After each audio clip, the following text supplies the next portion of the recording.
Recording. Okay. Good evening. Thanks for reaching out to me. I just want to start by introducing myself and telling a little bit of what you should expect in the upcoming sessions. My name's Kate, and I am a certified mental performance coach or a CMPC.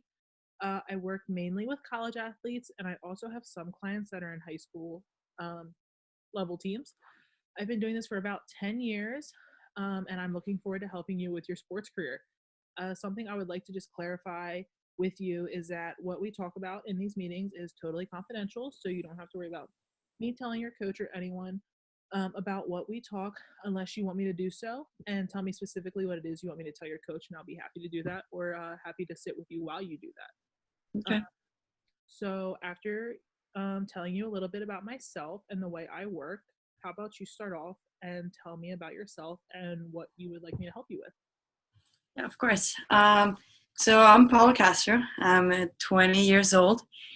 I'm a senior now this year, where the tennis season starts in the spring.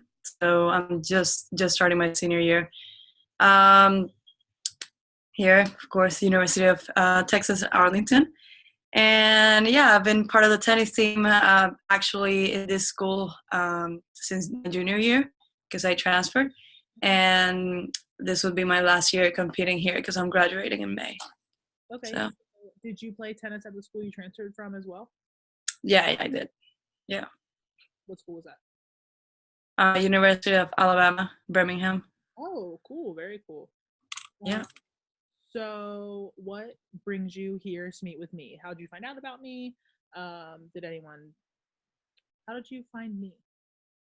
So just through contacts, I have one of my friends that recommended me to you. So, I mean, honestly, back home in Ecuador, we don't I had never used any like sports psychology services at all. So this is completely new to me.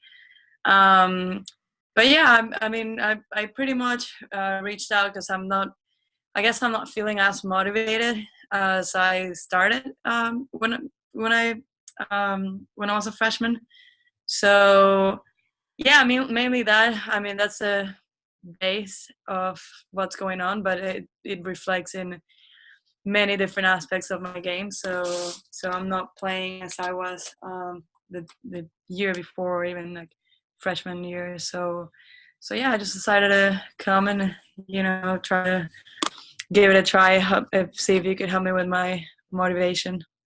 Yeah, so that's a great base to start out with. You mentioned being from Ecuador. That's really cool. I have been to Panama a ton of times.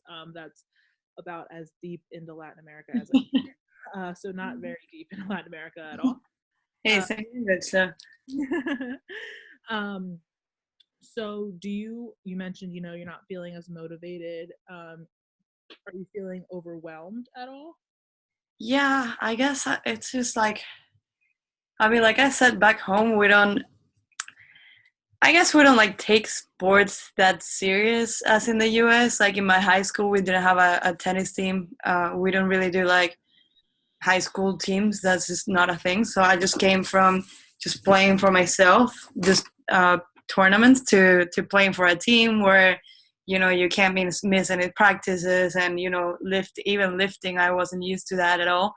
So I guess I had to accommodate to that, but still, after so many hours of practice a week, I feel like kind of saturated, and I think my teammates have noticed that. So I'm feeling like they're becoming more distant because I'm not putting as much effort, or I'm not as motivated as at the beginning. So I feel like they're not being the same with me. So, and I've never felt like that. I mean, I've always been, I've always felt part of the team. I've always been involved in every single, even outside of practice, every single like team dinner, like movie nights, or everything. So I guess I'm just feeling weird in that sense. I don't want to lose the friendships I have with them, just from, I guess, my lack of motivation in the team. I would I mean, it would be nice if we could like just separate relationship in the team and then friendship, because I mean, in my opinion, like it shouldn't be like they shouldn't go together.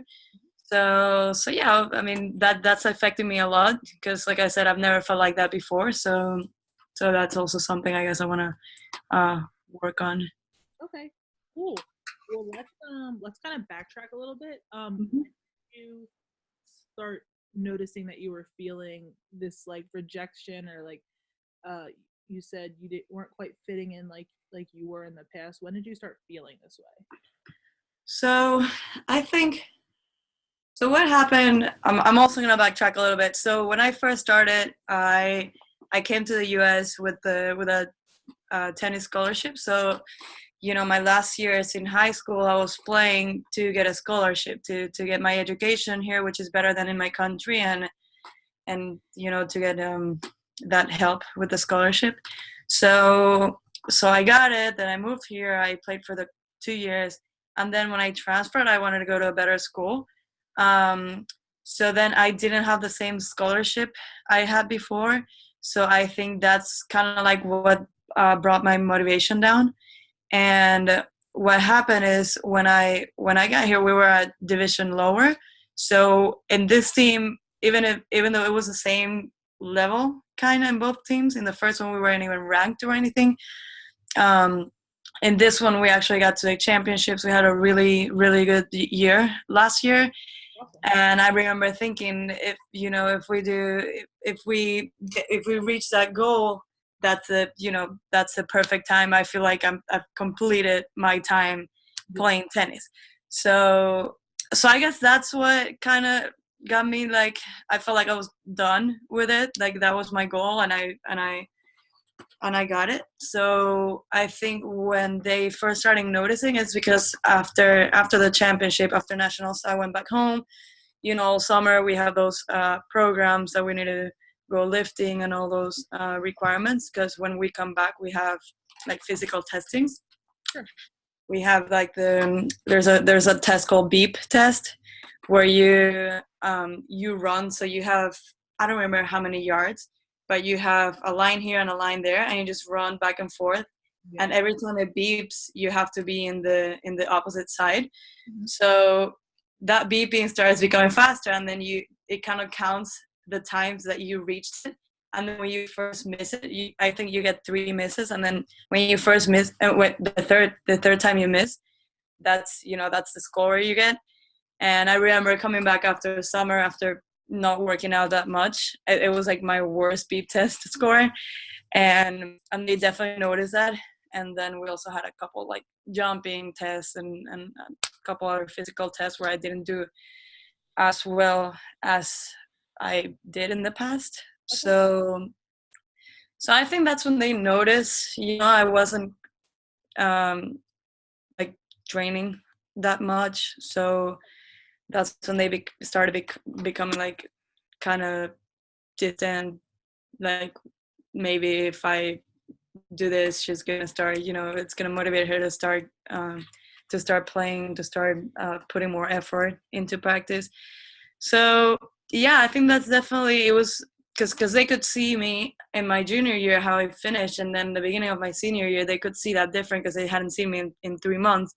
So yeah, I guess they didn't like that at all. So I think that's when they started becoming more distant. Okay. And when Mhm. you say when you go back home, so do you go back home to Ecuador for the summers? Yeah. Okay. Yeah. Just wanted to clarify that. Um, Yeah. so how about you tell me a little bit about um, why you fell in love with the sport of tennis? So I guess I started playing when I was 8 years old. Um, I started mainly because my brother played tennis, so I would be his ball girl, Mhm. and I would just run around the court picking up the balls because I had too much energy. And then I guess it seemed fun, like his practices, so I just picked up a racket one day and just started joining him. Mm. So that's how I started. My cousin used to play as well. We were really close. So just, I guess, from family members, it kind of like grabbed my attention, because I mean, I've been in like swimming, I've tried basketball, volleyball, and I didn't last that long in any of those. Like I would practice for like 3-4 months, and then I'm like, right, I'm done next. And then when I found tennis, I actually liked it, and I was really good. So me and I guess my parents decided to like exploit that, and that's why I started practicing more and more and more until it was like an everyday thing. So you mentioned in Ecuador, the high school, like your high school didn't have a tennis team. So can you tell me a little bit about how you got the exposure to get a scholarship? Like, was it tournaments, or were you being scouted at like skills events? Can you tell me a little bit about that? So in Ecuador, it's very common for tennis players to play for the scholarships. So a lot of the people I trained with, they were older, and they ended up going to the U.S. for a scholarship. So I was like, oh, I want that too. So that's kind of like how I knew that this was an option. Um, and then the way we do it is we record a video, we post it on YouTube or whatever platform, and then so sometimes we reach out to coaches, like in the website, you find their email and just reach out and hope for the best. Yeah, yeah. And you tell them, hey, like, here's my video, this is me playing. And then if they like you, they ask you to come in an official visit, and then that's when you get to meet the team and get to meet the coach and the campus and all that. So and then some other coaches actually reach out to you. I have no idea how they find you. I guess they just search in YouTube like tennis videos or something. But I remember my first coach actually reached out to me, and that's how I got in contact with them. But yeah, I mean that's kind of like how we're kind of like familiar with the scholarships in the U.S. When we get closer to finishing high school, because you see other people doing it, and some of my coaches had done it too. And then but yeah, I mean I had never really played like in a team. I really liked that at the beginning, because I remember, I mean, for me my favorite is doubles, because I like having someone to high five in between points, having someone to count on. And I never really got the chance here, except for there's this like South American tournament that like the top 4 people from each country go, and you play as a team, like representing your country. So that's kind of how I got exposure to the team, to like playing as a team, even though tennis is a one person sport, an individual sport. So yeah, I mean that kind of all those opportunities that I had to play those tournaments are what gave me made me want to come to the US Okay. to give it a try. Yeah. So obviously, when you were in high school, your goal was to get a scholarship and come play in the States. What Mm-hmm. are some of your goals now? I know you said you're feeling a little bit unmotivated, so I Mm-hmm. just maybe talk about what some goals you have, if you have any, for your senior season, and just maybe build on them a little bit. So yeah, like you said before, it was definitely to get the scholarship. Now, definitely, I'm not going professional. I'm playing. Well, last year, well, I'm gonna back it up a little bit. My first couple years in school, like I said, we weren't even ranked or anything like that. The goals were like win second round at nationals, or win semifinals at conference, or something like that. Because the coach at the same time, we wanted to keep it realistic, so it wasn't like, oh, win the national champs, and we're not even ranked.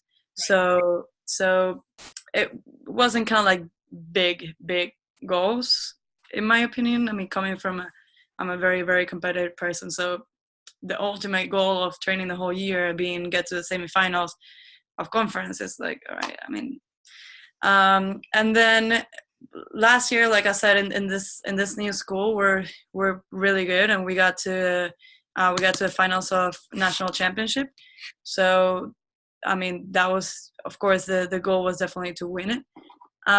This year, I mean, like I said, we're ranked. This is a lower division, so we're ranked way better. We're top 4 now. Always the goal is to win the national championship, and then conference usually we win it. So my goal, personal, I mean the team's goal is that, of course, winning the national championship. Me, like I said, I've lost motivation, so I don't really have a specific goal for myself except for going with the team one, which is winning national championship. But I don't have any individual goals like finish with a positive win to lose ratio or anything like that. I haven't even like thought of any goals because I haven't like put much thought into the season. Yeah. Do you find it difficult to balance school and tennis?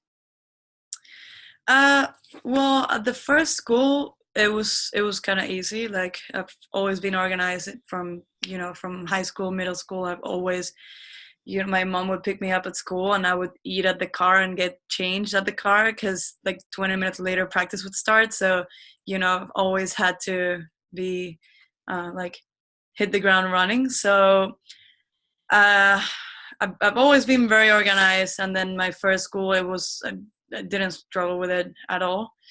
And now in this one, it's a little bit better academically. So I mean, I'm not getting the same grades I used to in the first school, but I don't really feel like I'm struggling. I would say I'm just like a regular student. I'm doing I'm working on the side as well, so I'm definitely busier. But yeah, I wouldn't say I'm struggling, but I'm not doing as best as as good as I used to before. I just want to double back. You mentioned how like I would go back to when you talked about you're not really fitting in with the team anymore. Um, and I like just want to justify that it's normal you feel that way.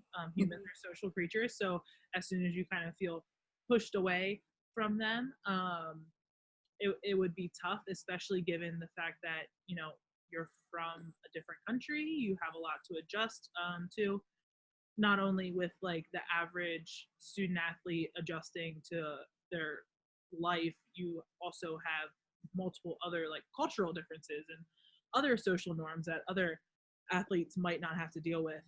Um, have you talked to any of your teammates or coaches about like why you're feeling or how you're feeling or anything like that? So not really, and it's because being in a team, I feel like if you tell, I mean, I feel like if I tell someone, it would have to be someone from outside of the team, because telling someone from the team kind of like, I feel like it would get to the coach. The coach would find out. It would spread out along the team, and it would be even worse. So yeah, I'm not really, I don't want to say like I don't trust them, but even in any little comment, it can slip away and it can get to the coach, and I don't want the coach to think I want to quit because I'm in a scholarship. So I don't want to put that at risk at all. Okay. So you said that you don't want her to think that you want to quit. Do you have thoughts of quitting or leaving the team? So, I mean, I don't want to quit because, like I said, I'm attached to the scholarship, so I can't afford to lose that. Um, but I think I would also feel like a failure for not finishing strong. Like I played all 3 years, and now this is my last year, so it's one more year to go, and I can say my whole life I graduated like as a student athlete. So I don't. I mean, it's not. I wouldn't quit because of mainly those two reasons, but I'm definitely. It's becoming harder for me to find that motivation like other years. So it's not even as fun at practice because I don't have that motivation. So I mean, even if I don't want to quit because of those reasons, it's it's harder on a daily basis to get through practice and get through this and get through that because I don't like enjoy it as much as I used to. So you like are talking about like you don't find the same joy in the so the team goal would be like winning. Say the team goal is like you want to go and win comp. That's just not something that motivates you anymore. Like you just don't feel like attached to that goal. Is that correct? Yeah, I mean, because I think I focused so much my last years of high school on I want to play because I want to get that scholarship. I want to play because I want to get the scholarship that I forgot to focus on like I want to play because I like the sport. I want to play because I love tennis. So I was just focusing on the outcome. So it was purely external motivation that I completely, like I never like thought about how I feel lately. So I guess it's just the focus I've been giving it. It's on external things that I don't enjoy. Like if you tell me, okay, play for no reward, I don't know if I would keep playing. You know what I mean? I don't know if I'm explaining myself well. No, I totally understand what you're saying. So, from what I'm hearing, I think if you want to, continue playing your senior season and, keep your scholarship and all that, I think we as a team, you and I, need to come up with some strategies that can help increase your motivation a little bit, just because I understand you want to keep your scholarship because you can't afford to lose that. So over the next, couple sessions, these are all things we can work on. But I definitely want to end today's session on trying to come up with at least one goal that you can keep with you to help get you through the days that you really just, don't want to show up at practice. How's that It sounds doable. sound? Yeah. So let's kind of backtrack. When you were trying to get recruited to come to the States, what is something that was like valuable to have? Like you mentioned earlier, you didn't really keep track of like your win loss ratio, like more wins to losses. Is that something you kept track of when you were trying to get recruited? Yeah, I mean, definitely before when I was playing tournaments, like individual tournaments, that's something I kept track of. Um, Here it's more, I guess I accommodate to the team's goals and I haven't paid attention to that much. But I mean, it used to motivate me before. So I guess, you know, we can we can work on that, like you said, start with one goal. Um, Maybe do that because that's what I was doing when I was motivated. Yeah. um I guess I just lost my focus and I was just just thinking about the scholarship and I completely forgot of like actual matches, like motivation in the game. So yeah, I mean, yeah, that's a good idea. I think that we can definitely do that. Another thing that I just want to maybe bring up. So some people find it very beneficial to have their goals written down somewhere where they can see them consistently, uh, whether it's like a locker room or your bathroom mirror, or if you have a mirror in your bedroom, whatever.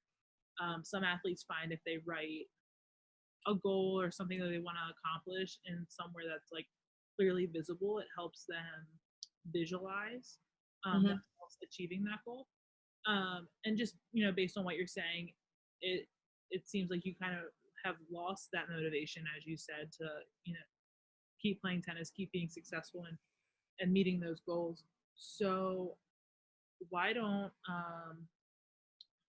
between this session and next session, um, let's try and get, once we come up with our goal, my homework kind of for you is to write it down and put it somewhere that you can see it uh, all the time. I know I've had athletes in the past, they keep it in their locker room, because I mean you're in your locker room every day, and it's something that's directly correlated with uh, your sport. When you walk into the locker room, you're getting ready to go practice your game, to lifting, whatever it may be. So that's kind of like my little piece of homework. So let's try. What do you have a goal in mind that you'd want to, work on just, at the beginning of these sessions? Um, I think what we were talking about, that having the win to lose ratio. I guess I can write that down, put it either in my locker room or in my racket bag. Yeah. So yeah, because I mean, yeah, those are two places I see like every day pretty much. Yeah. So yeah, I guess yeah, we can start by that with that.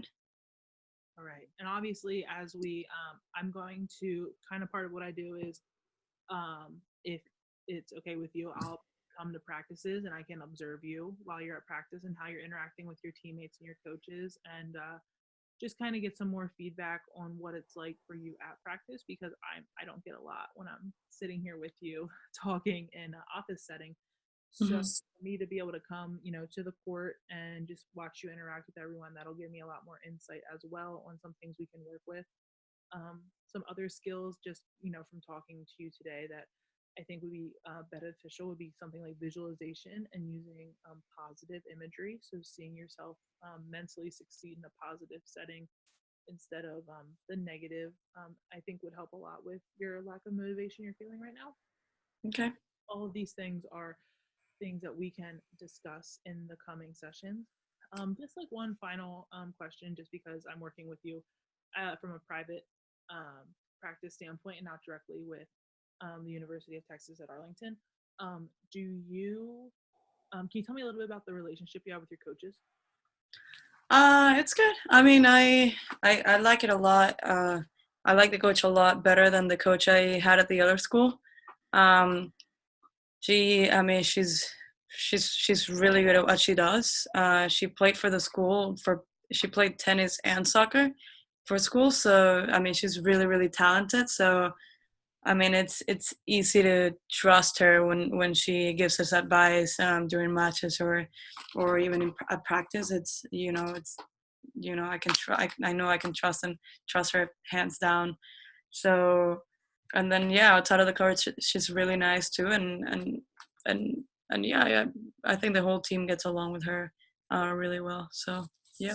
Yeah, I just want some background before I came to a practice, just to see, kind of get a better picture for what all is going on from a team dynamic. We are running out of time here for today's session. Do you have any questions, or do you have any clarification on anything we talked about today?